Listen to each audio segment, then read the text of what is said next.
Welcome to My Healing is Your Healing, a podcast for the woman who is ready to stop performing and reclaim her voice. I'm your host, Celeste, and around here, we don't do surface level. We go deep. Each week, we'll explore concepts like self-discovery, radical honesty, and the kind of healing that rewrites your story from the inside out. This is a space for truth-telling, for remembering who you are, and for coming home to yourself, louder, braver, and more radiant than ever. So come as you are, and let's do this together. Let's begin. Welcome back to My Healing is Your Healing. I'm your host, Celeste, and today we are talking about something that doesn't get named nearly enough: misalignment. Because here's the truth. Most personal growth spaces do not tell you that alignment is not permanent. You don't just arrive one day and stay there forever. You don't just figure yourself out once and then you coast for the rest of your life. That's not how it works. You are constantly evolving. You are constantly changing. Your likes will shift. Your dislikes will change.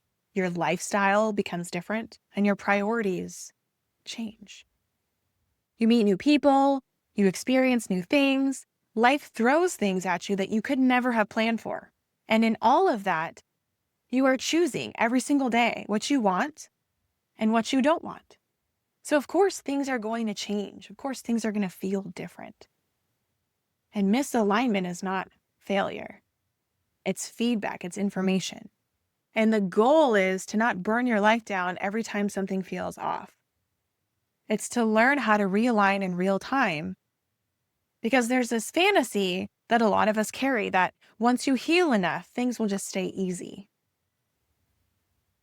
That once you become aligned, life smooths out.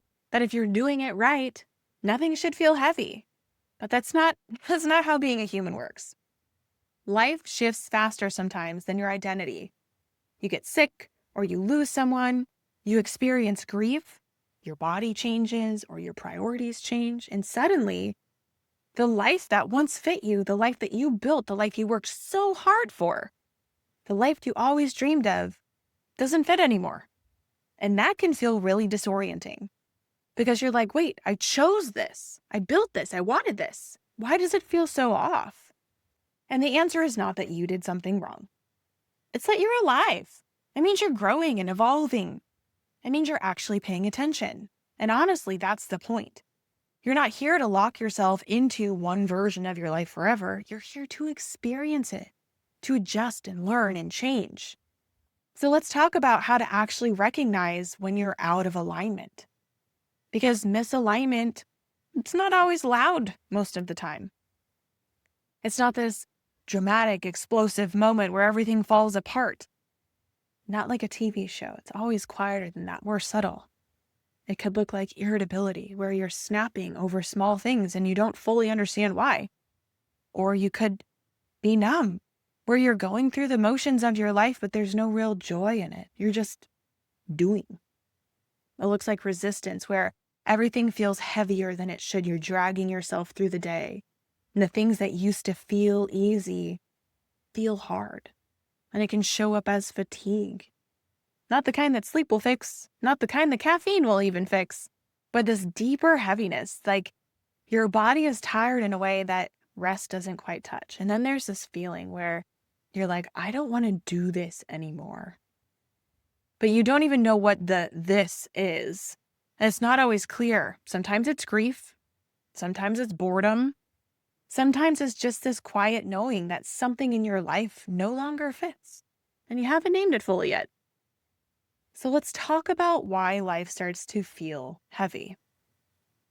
Life feels heavy when energy is misplaced. When you're pouring your attention and your time and your effort into something that is no longer aligned with who you are now. Maybe you're still mentally in a relationship that has ended. You're replaying it and revisiting it and holding on to it. Even though your life has technically moved forwards, or maybe you're clinging on to an old version of yourself, a version that made sense before, but does not reflect who you are anymore. Or maybe you're overextending in a role, whether that's a job or a dynamic or a responsibility that once deeply mattered to you, but now it feels draining. And you're still showing up for it in the same way, out of habit. And sometimes this heaviness comes from overextension, whether you're pushing through projects or commitments or obligations that your body is already done with, but you just haven't given yourself permission to be done yet. And sometimes it's older commitments outliving alignment. And I really want you to normalize this. Just because something made sense in your past, it does not mean it deserves a permanent place in your present. You are allowed to outgrow things. You are allowed to change your mind. And you are allowed to evolve beyond something that once felt right. And I love this concept when it comes to relationships, because even in commitment, there is still choice. You are still choosing every single day to be there. You are choosing that person. You are choosing that life. You are choosing that version of yourself. And it's not a contract that you sign once and now you just have to follow through out of obligation. It is a daily decision. And I feel like there's something really powerful about that, because instead of just saying, well, this is just what I do, you get to say, I am here because I want to be. I am choosing this.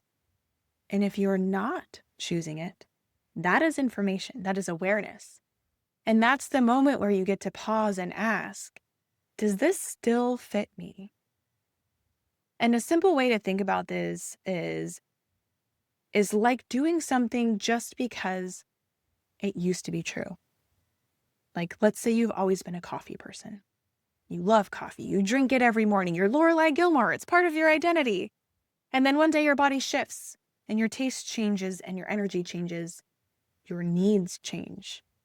And suddenly you're drinking your coffee and you're like, this doesn't feel good. It doesn't taste good. It doesn't sit right. And it doesn't energize you in the same way. But you keep drinking it because that's what you always have done. Because that's who you've always been. And that's what misalignment looks like. It's continuing something that no longer fits just because it used to. And that shows up in bigger ways in your life. Your routines, your relationships, your work, and how you spend your free time. And realignment doesn't mean that you literally have to burn down your entire life and build it back up from the wreckage, right? It means that you just have to start paying attention to what still fits and to what doesn't anymore.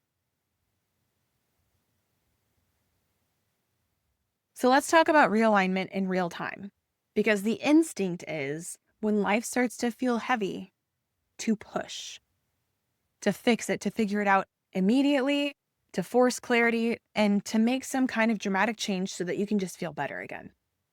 It's like this urgency kicks in and you're like, something's off. I need to solve it right now. But realignment does not start with force. It starts with pause. And I know that sounds almost too simple, but it's not.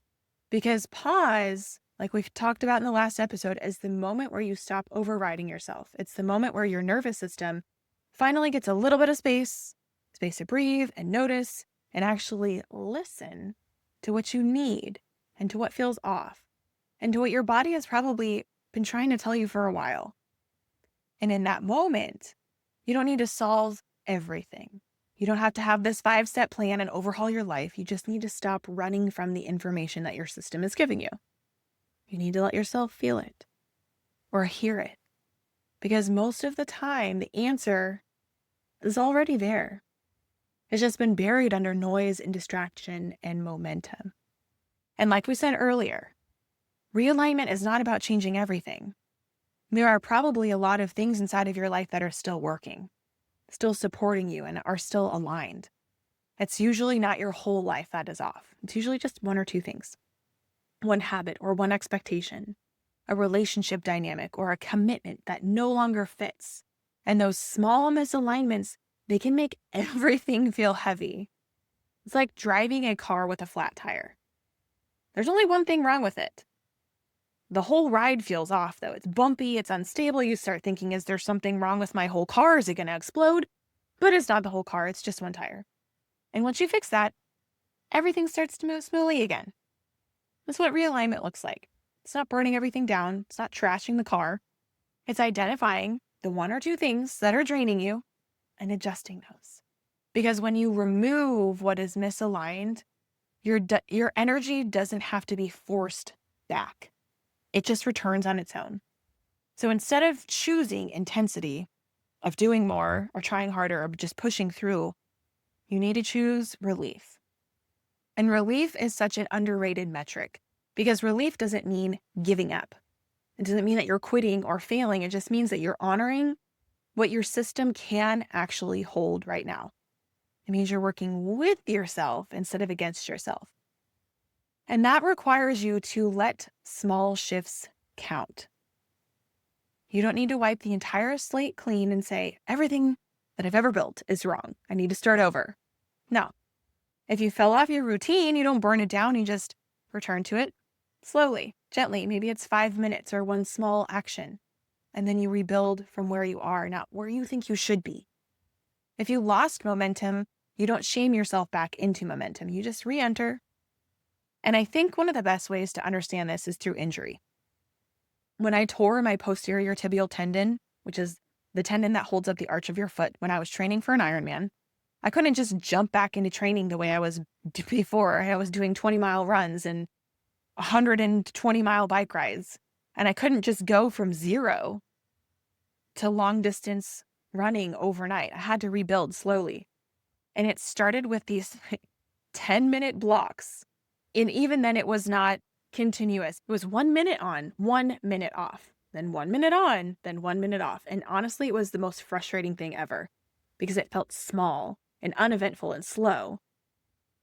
But it was necessary because now I can run a full marathon again. You don't sprint on a healing leg. You have to build that trust step by step. And realignment works the same way. It requires patience. There have been so many times in my life where things didn't feel wrong, they just felt off, and like in a subtle way.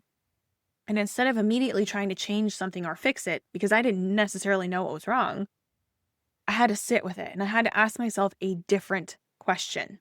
So instead of asking myself, how do I fix this? I was asking myself, what is this moment asking of me? What needs my attention right now? What is it that feels off, or what is nagging at me that I haven't quite acknowledged yet? And sometimes the answer is action. Sometimes it was a conversation that I needed to have with someone or a boundary that I needed to set. And sometimes it wasn't action at all. It was rest, or feeling my feelings, or grief, or letting go of part of an identity that no longer fit. Letting go of who I thought I was supposed to be so I could actually step into who I was becoming. Because force creates resistance. But letting go, that softness, creates movement. When you push yourself, your system tightens. When you judge yourself, your system is going to shut down. But when you approach yourself with kindness and love, then that curiosity comes out. And your system starts to trust you. And it says, okay, I am safe here. I can breathe. And from that space, change actually becomes possible. Because shame does not create alignment. When I was yelling at myself when I couldn't run more than a minute, that didn't help anything. But being gentle with myself and being proud of myself in those moments did. You realign by listening. And life naturally moves in cycles. It's like this pendulum, right? Where it swings too far in one direction, but eventually it will come back. Not because you forced it or tried to grab it mid-swing. Because if you do that, everything just becomes chaotic and you lose your footing and you overcorrect. Instead, you just have to let it slow without interfering. Allow your balance to return. And that's what this realignment kind of feels like. It's not a force or an urgency. It is just this gradual return, knowing that you're going to come back to center. So here's your practice for this week. I want you to sit with yourself. In silence, yes, in silence and quiet, even if it's just for a few minutes. And I want you to ask yourself this question. What would bring me relief right now? Not a full solution or this drastic life change.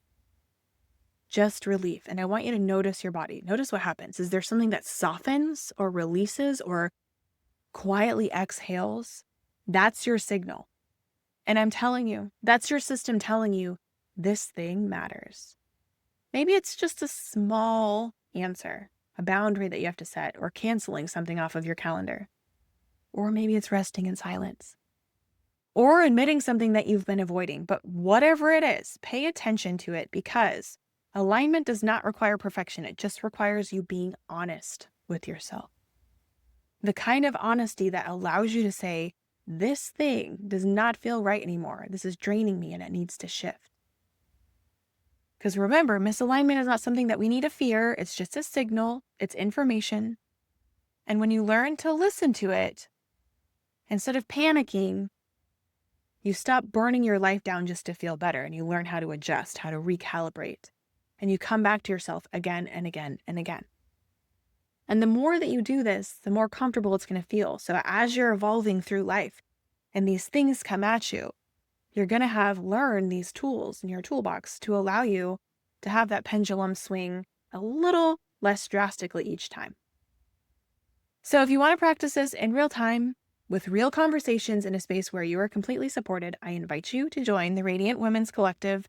We meet the second and fourth Wednesday of every month. It's free, and we have these conversations in real time. Until next time, keep showing up, keep growing, and remember, you were never meant to dim your light. Thanks for tuning in and being here, for healing out loud, and for walking this path beside me. If this episode cracked something open or helped you remember a part of yourself, pass it on and share it with someone you love. For more support, free resources, or the next steps to your journey, head over to my website, myhealingisyourhealing.com. And if you loved today's conversation, subscribe, rate, and leave a review. Your words help this space grow and help more women find their way home to themselves. If I was your muse today, then my healing is your healing. Until next time.